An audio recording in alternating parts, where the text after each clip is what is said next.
Muhammed Esad Erbili Hazretleri Mektubat 8. Mektup.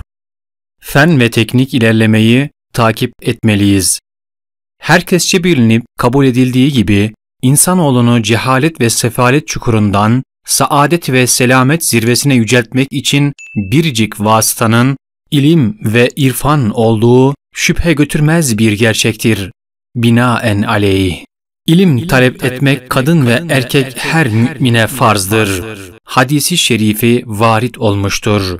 İçinde bulunduğumuz fani hayatta nasıl cismani ihtiyaçlarımız varsa ve yine ebedi hayatta nasıl ruhani feyizlerimiz beklenmekte ise hepsinin teminin ilim ve irfan sahibi mürşidin delaletiyle sağlanacağı şüphesizdir.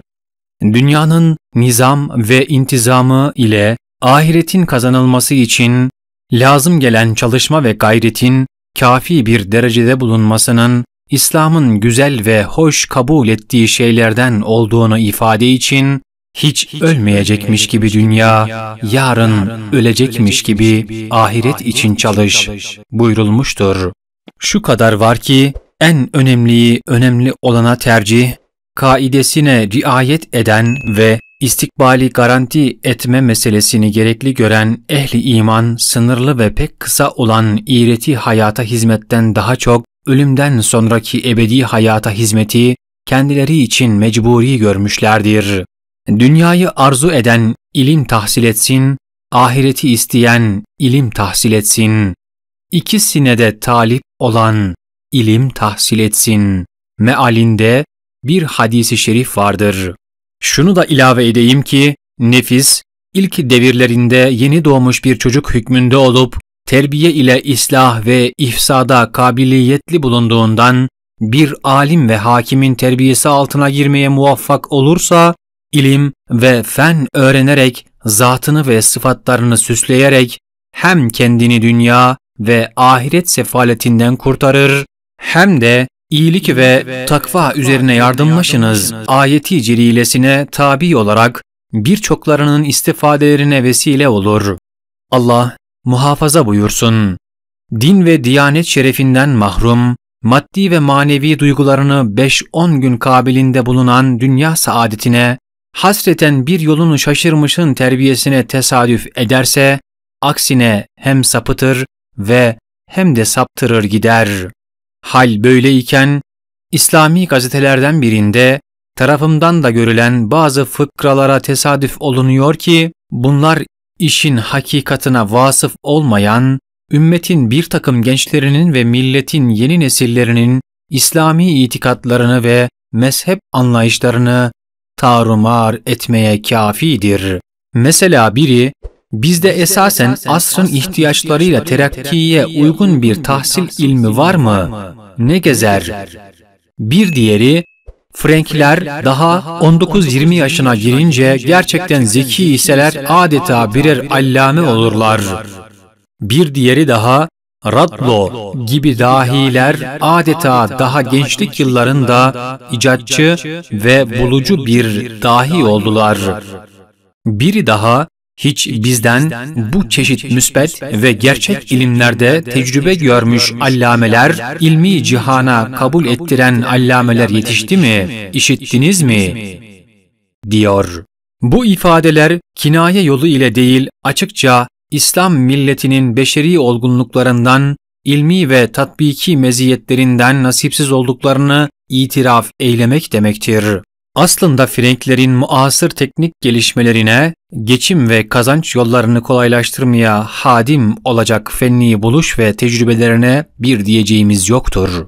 Fakat şunu da sözlerimize ilave edebiliriz ki, batılı milletlerin sahip oldukları teknik mükemmellik ve tahsil ettikleri maddi üstünlüklerin temel esası, yine o İslam bilginlerinin meydana getirdiği kıymetli bilgilerden alındığını ispat için, hüküm ve kuvveti haiz ayeti kerime, hadisi şerif gibi kat'i deliller pek çoktur. Hoş bilinmelidir ki, maddi ve manevi faziletlerin kaynağı ayeti kerimelerdir.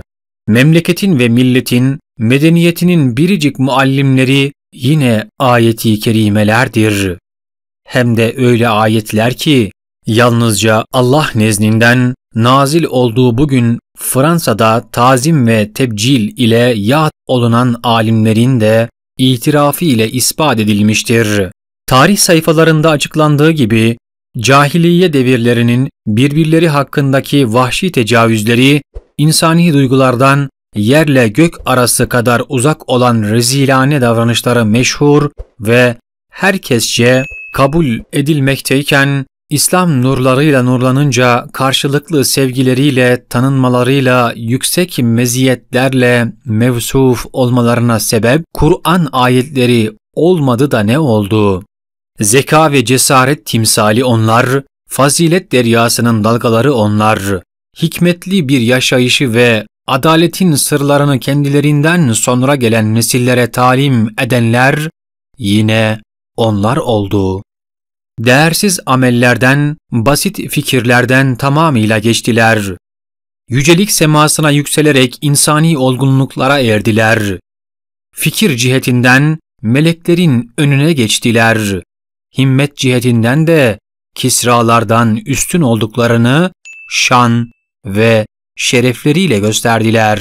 Nail oldukları ezici kuvvet ve saadet sayesinde cihan padişahlarını acizlerini itirafa mecbur ettikleri gibi haiz bulundukları hikmet ve mehabetin himayesinde büyük alimleri hayran edip şaşkına çevirdiler.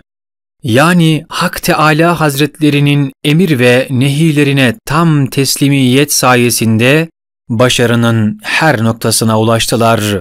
O halde biz niçin Kur'an mahsulü olan ilim ve irfanı Kur'an'a ve İslam'a muhalif bir gruba isnat edelim?